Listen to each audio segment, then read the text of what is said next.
Hey, it's Chad. And we are the marshals of truth. All right, so guys, we want to introduce you guys to an idea that Chad and I have been having about the concept of liberalism, but then also the concept of fascism. So this came up in a long discussion Chad and I were having, where we talked about basically everything that's in this first saga of ours. Um, like starting with the concept of truth and then all the way down to what we plan on talking about, the modern empire. But um, we wanted to look at what essentially in the academic field is called the horseshoe theory, which is a political theory that looks at how the far left and the far right have certain similarities if you look deeper. So we want to start by defining liberalism. So we start with the two. Um, Actually, no. Just to define liberalism, we have here a willingness to respect or accept behavior or opinions different from one's own, and generally an openness to new ideas, as it is generally defined. And then a political and moral philosophy based on the rights of the individual, liberty, consent of the governed, and equality before the law, as Yeah, well as political and social philosophy that promotes individual rights, civil liberties, democracy, and free enterprise, as well yeah, as also liberalism, political doctrine that takes protecting and enhancing the freedom of the individual to the central problem of politics. oh yeah. So liberal, like those some of those definitions we got from Britannica, and we'll have sources in our description as we always do. But yeah, some of the core principles that we see with liberalism as a system is a focus on individual freedom and personal rights. So individual freedoms, those could be, the ability to worship what religion you want to, the freedom to, say in America, the right to bear arms, the freedom to, um, you know, hold like a protest. And so that's in liberalism, these are some of the central issues that we have, or that people in a liberal system would want the government to kind of, make sure they have a handle of, or make sure that the people can have these privileges. And so in a liberal system, it is the government's obligation to protect these rights on a certain extent. We have different variations of that, say when we go to libertarianism, in which they believe that it's the government's like one of the only rights of the government should be to um, protect personal freedoms, and then you go to farther other systems where protecting rights and freedoms means social care, and that's where you get like socialism. But in general, liberalism, the government's one of their main purposes is to protecting the personal rights of the individuals. And so, in a liberal system, another characteristic is that the people have a choice to create a government that they feel represents themselves. In a liberal system, they feel that they as individuals have worth, they have rights, they have privileges. We'll get into idea of like natural rights, but they have the ability themselves to raise a government that should represent them and should follow their interests. And in a liberal system, or at least in a liberal society or worldview, these people should be able to form a government or take down a government that they don't agree with, given those kind of rights that they have. And another core thing with liberalism that it usually goes hand in hand with democracy. And again, the idea that the government is for the people, by the people, a line that's repeated in um, the American way of government. And so, one of the core tenets behind liberalism, at least um, an a philosopher who also influenced America's system of liberalism was John Locke. And so, in his writing, The Two Treatises of Government, he stated that the people have natural rights that should be respected by systems of government. These rights are life, liberty, and property. And so, to John Locke, it is the government's role, again, to protect those rights, to protect that people can have these, that they can live, that they could be free or have certain freedoms. That's the core, that's the core idea of like kind of government. And so he that argued that sovereignty resides within the people. You know, people have worth enough. They have enough worth to raise a government or to take it down, and that the state is supreme only when bound to civil and natural law. So basically, it is only it's only relevant or sovereign when it is held up by laws that people create, laws that both the government and the people need to abide by. You know, the whole idea of nobody is above the law. To John Locke, that was one of his main tenets of how a liberal democracy should function. Right. And of course, we use John Locke as an example of the origins of liberalism because um, it's also through the context of the um, John Locke way of liberalism that England is known in Europe um, as the birth of liberal society. Because globally, it's often that we look at America as being the origin of democracy, and I would largely agree with that. But in Britain, there was the Bill of Rights. There were philosophers like Locke with the two treatises of government that introduced some of the um, most adopted and most crucial parts of the US system into it, I mean, from it. So it's also like the reason we use Locke, and right after this, we'll use Hobbes as another example for not necessarily liberalism, but for an example of like authoritarianism, absolutism. Um, that it's also through their like the time that they lived in as well, and that we want to pull from, because the English Civil War is the context for which the ideals of liberalism were birthed. Um, if anybody knows anything about it, it's a fight between the Parliament and the regal, and the regal government. You know, the king essentially. Um, and there was, of course, a lot of religious fervor in the country because of the Protestant majority pursuing persecuting Catholics in the country at the time. And so the King Charles I of England um, introduced like certain like pro-Catholic legislation, which had a very strong opposition by people in Parliament as well as like the people in the society in general in England. And so a civil war raged on for about 7 years, and in the end of it, the king was executed. He had an actual trial, and where he was tried for treason against the state. And so this was very big. This questioned whether or not like the king was actually absolute, on whether or not like authority should be questioned, of whether or not anybody was above the law. And Locke did believe that nobody was above the law, but Hobbes, his counterpart, did not. So before we get to Hobbes, I also want to define fascism before we get into the older example of absolutism, and that is a political philosophy, movement, or regime, such as that of the fascisti, that exalts nation and often race above the individual, and that stands for a centralized autocratic government headed by a dictatorial leader, severe economic and social regimentation, and forcible suppression of the opposition. And that's from Merriam-Webster.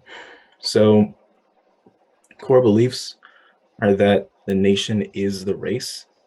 So that's why with Hitler, for example, he believed that the German people were a German race, as well as to a certain extent Mussolini believing that he is a desperate Italian, that he like believes in his nation, Italy, and that it needed to be somewhat purified and united. He considered Italy, like the Italian people, to be a race. So that's a founding concept of fascism, which also justifies territorial expansion. And that's why, like, the fascist, the two fascist states, the two, like, uncontroversially fascist states in history, Mussolini's Italy and Hitler's Germany, they were territorially expansionist powers. And that's because most of the time, at the very least, they were doing everything like expanding outward into new lands, um, because the um, One of the because of important things about a fascist state was that the nation is the race, and that race is the source of power. It's the most important thing that the state has.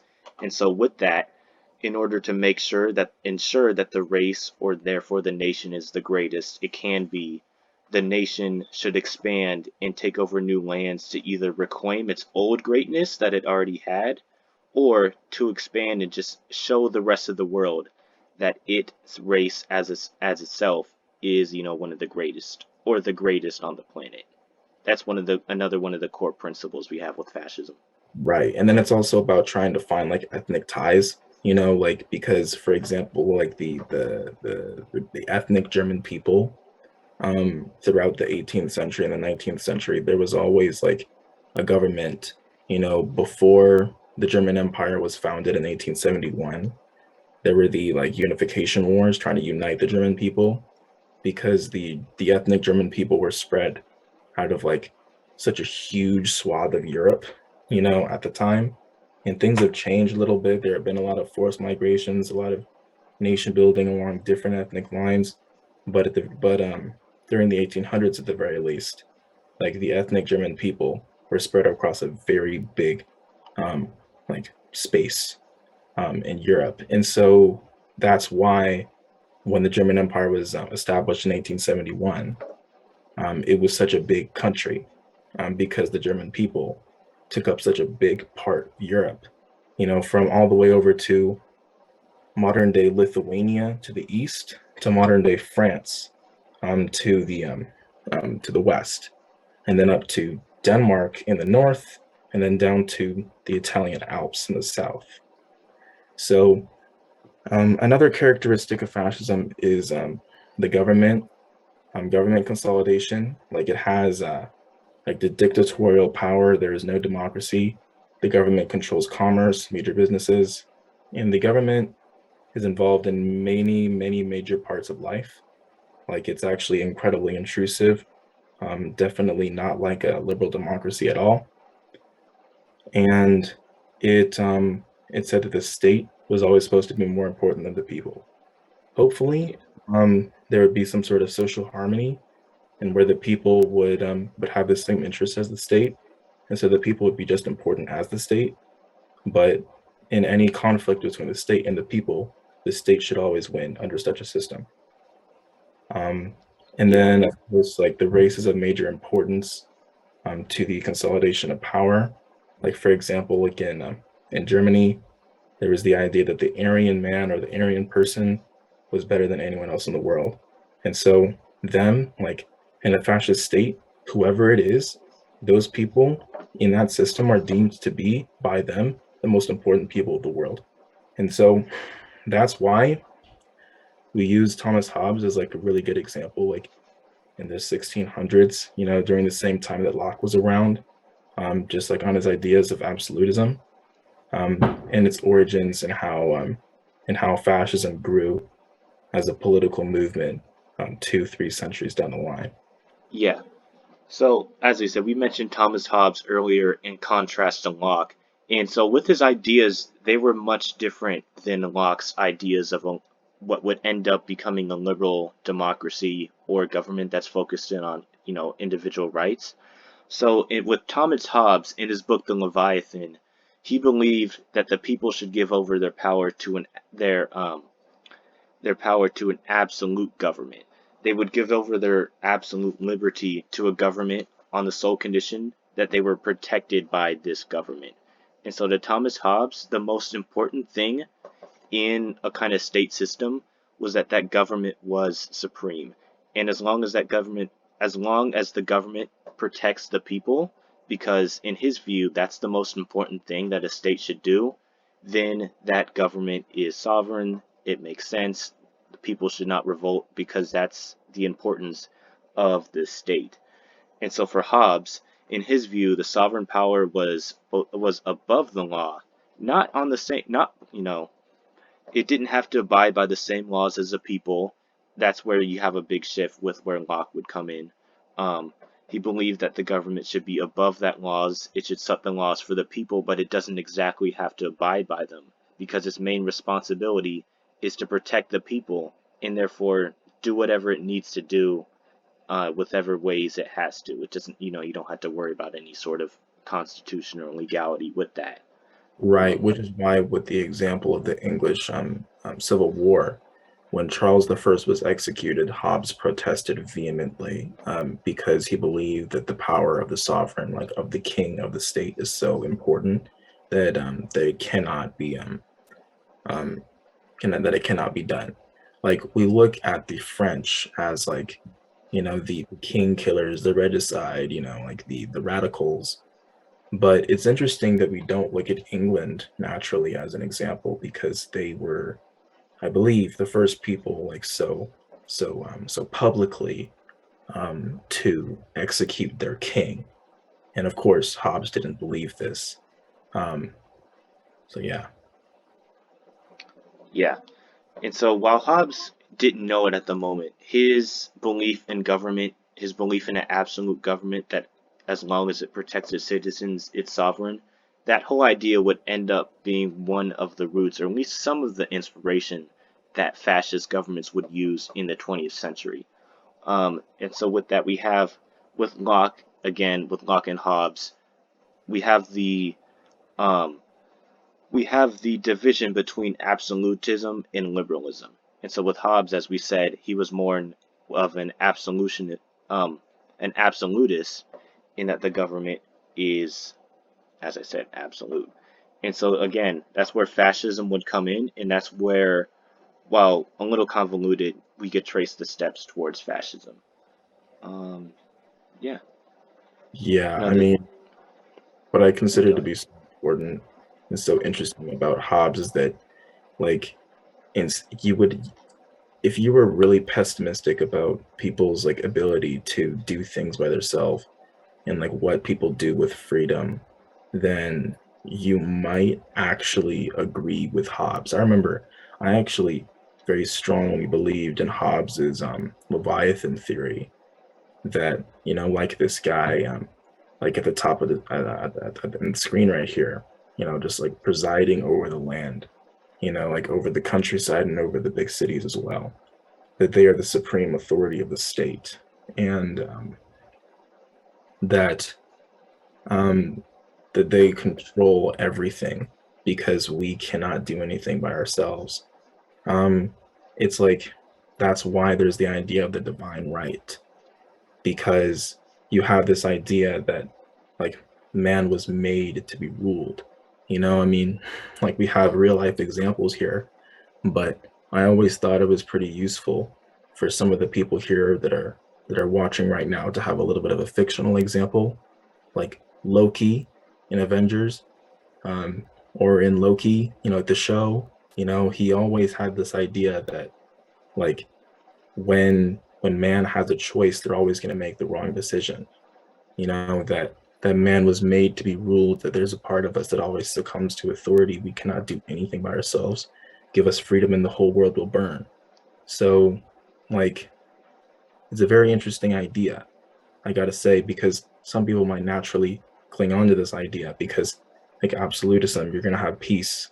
You're gonna have like this nice idea that nothing ever is gonna go wrong. The king is like a representative of God, and that's why like this king is so justified in their leadership rather than just some random group of people, you know, or the masses themselves controlling the events of the state.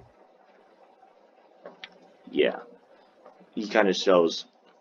his point of view was very relevant to the kind of kings of the day because, as we said, Hobbes, that was in the 1600s, so kings, queens, that was still the norm, and America was still forming, but we didn't have many liberal democracies at the time. So in his point of view, the kings were right in that as long as they secured the power for the people, that's what they needed to do because the masses, in his point of view, couldn't really be trusted. And so with that, I think we could start pivoting to our ideas on our kind of discussion about fascism. And for a lot of our, or for a good amount of our series, we're going to be using Italy as an example of fascism because in the beginning, Italy invented fascism. Benito Mussolini, the dictator of fascist Italy, he was the one who somewhat invented this idea of what fascism would look like on the world stage. And so it's an interesting thing to look at Benito Mussolini as a person and his kind of lineage. So Mussolini himself, he began as a socialist. His father was a socialist. He himself was a socialist before World War One. I believe he even had a newspaper. And so up and towards the first World War was started, he was a pretty avid socialist. In that era of the 20th century, a lot of countries in Europe were socialist itself. And when the war started, in Italy, there was kind of a split in the socialist parties that were prevalent there. Some of them were saying that Italy should stay out of the war because they felt that it was, you know, an area for the imperialist governments of the time to kind of just gain more land and to kill more people, all for their own selfish gain. And Benito Mussolini, he felt otherwise. He felt that he and the socialists should become involved in this conflict because they should be involved in what's stake. Italy should help save kind of socialism in their own country and socialism in the other countries, so they should be involved in the war. Um, and so that's where Benito Mussolini, he himself, as he said, he was a socialist. But as the Great War started, that's where we started to see a split with him and the greater socialist movement. Well, if you want to piggyback on that, you can. Yeah, exactly. I mean, um, this is something I'm actually quite interested about because I hadn't known too much about Mussolini, to be honest, before we started doing our due research on this topic so we could make sure that there was actually indeed the connection we were suspecting between the far left and the far right, and to confirm the horseshoe theory in our idea as well. Um, but Mussolini, yeah, exactly. He wasn't even just a socialist. He was an international socialist. He believed the idea of state borders was a bourgeois concept. That he was one of those guys. He was like a very far left guy, and he was part of the revolutionary wing of the Socialist Party in Italy. Like, like this guy, he wasn't even just um, like there were two parts of the Italian Socialist Party at the time. There was the revolutionary wing, and there was the reform wing. The reform wing, they wanted to use the system to gain more socialist power, you know, but the revolutionary wing, of course, wanted to call for a revolution and entire upending of the system. And so, like, interestingly enough, he called for the overthrow of the liberal democratic system, um, because and to replace it with a proletarian dictatorship, very Marxist in that case. Um, and he believed that liberal democracy like allowed for the existence of the old inheritance-based aristocracy. Um, and that's a very interesting way of viewing things because like he viewed liberal democracy as being like not liberal enough. And so this is what I mean when I say that this guy was very far left. Interestingly enough, he really was at the beginning very far left.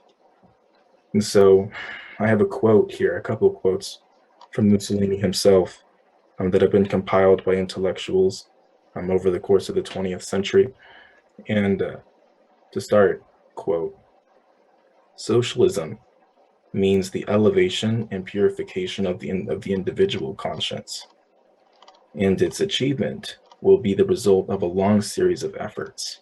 Everyone indeed, from the professional man to the worker can bring a stone to the edifice, doing a socialist deed every day, and so prepare for the overthrow of existing society. And so that there keys into his idea of like he's a revolutionary socialist. He wants to tear down the old system, but he's using a lot of rhetoric that socialists at the time would not really dare use, like Hmm. purification. You know, Yeah, he wanted to bring everyone in the entire state in together to make sure that they could make their socialist state or whatever their country would be to make it the right, best. Everyone pitching in, everyone doing a socialist deed every day. So not just, you know, the poor, the unemployed, the people whose rights had been taken away, but everyone. And that might even include, the people, the rich. And so that's a difference between where the classical Marxists would be in that their base was, like I said, the poor, those who were being taken advantage by the bourgeoisie. Um, it's not just those people against the rich. He's wanting everyone to pitch in. And that was somewhat it was becoming a new concept, especially in how socialism was understood. right, because like within a socialist state, it was ideal that people would have a very similar like outlining of beliefs, you know, to create certain peace within that state. But there was always supposed to be some sort of conflict, um, and um, and it was supposed to be a class conflict between the poor and the rich. Mussolini had the very interesting and very outlier point of view from the Socialist Party because this guy, he was part of the revolutionary wing. He was part of the wing that like the reformists who were being called into government did not want to be associated with. You know, he was like the AOC, of Italy, which is really hard to believe. But anyway, like he was like the incredibly far left guy that was calling for revolution and then total like upending of society, like always going one step further than everyone else. And so he was trying to bring everyone together. Like not just the poor together, not just like a state of poor people, but bring in everybody. And it was just a matter of like how big of a scope this was going to be. Was this going to be international or was this going to be national? And so we have another quote here. We have the privilege of living at the most tragic hour in the world's history. Do we, as men and as socialists, want to be inert spectators in this huge drama? Or do we want to be, in some way, in some sense, the protagonists? End quote. So this here was referring to the question that the Italian government found itself in the first few months after the beginning of World War One. So the thing about World War One is that there were the Central Powers, and then there was the Triple Entente. The two of them went to war, and Italy, like they saw that it was going into a major stalemate, and neither side was able to immediately achieve a victory. And so both sides they would like try to bring in their own allies to tip it in a different to the other side. And then over the course of World War One, each side would bring in an ally to balance it out, and that's why the war lasted for so long. That's why um, neither side of the conflict in World War One won a total, complete, unconditional surrender victory, like what we saw in World War Two, and it was because of this like evening out, of like adding like allies to each side. And Italy was the first candidate. So Mussolini, of course, was calling for Italy to join the war, and he used rhetoric as saying like we socialists, we should be part of this. And he actually attacked like the side of the reform wing of the Socialist Party because he believed that any calling for not joining the war, because the reform wing of the Socialist Party did not want to join the war, Yeah, he saw him as and too soft. he He saw saw him them as not too soft. He saw them as supporting the inheritance based aristocracy, because he used he thought the war was going to be an opportunity for Italy, as well as like being part of the Allies, because he supported the Allies. That's why Italy, when it joined the war, joined the side of the Allies, the Triple Entente with Britain, France, and Russia. because he wanted to see an extinction of that system, and he thought the war was a really good opportunity to see that extinction. Yeah. And so as we kind of reach our time, um, one of the things that as Mussolini, he held this view, and this was a pretty radical view, as we said, in the Socialist Party. And so he kept making these views, and even as the time as he eventually, as Italy itself would join the war, he was kicked out of the Socialist Party, and that was kind of one of the biggest ends to his whole journey of socialism. And so Mussolini would go on to go fight in the war and come back with a whole different not a completely different set of ideas, but an evolving set of ideas, ones that started in socialism and, as we saw, would eventually end up in fascism.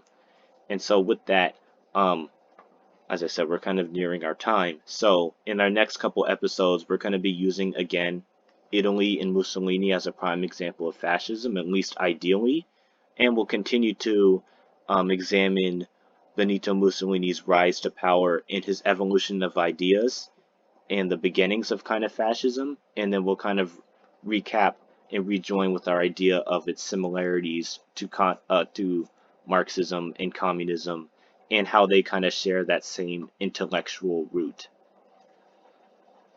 Right. So, without a further ado, we are the morsel of truth, and we'll continue on these ideas to further strengthen our argument that that the horseshoe theory is indeed correct, that the far left can turn into the far right by using Benito Mussolini as a prime example. Yep, that's the algorithm. We'll see you in the next episode. All right. Bye, guys.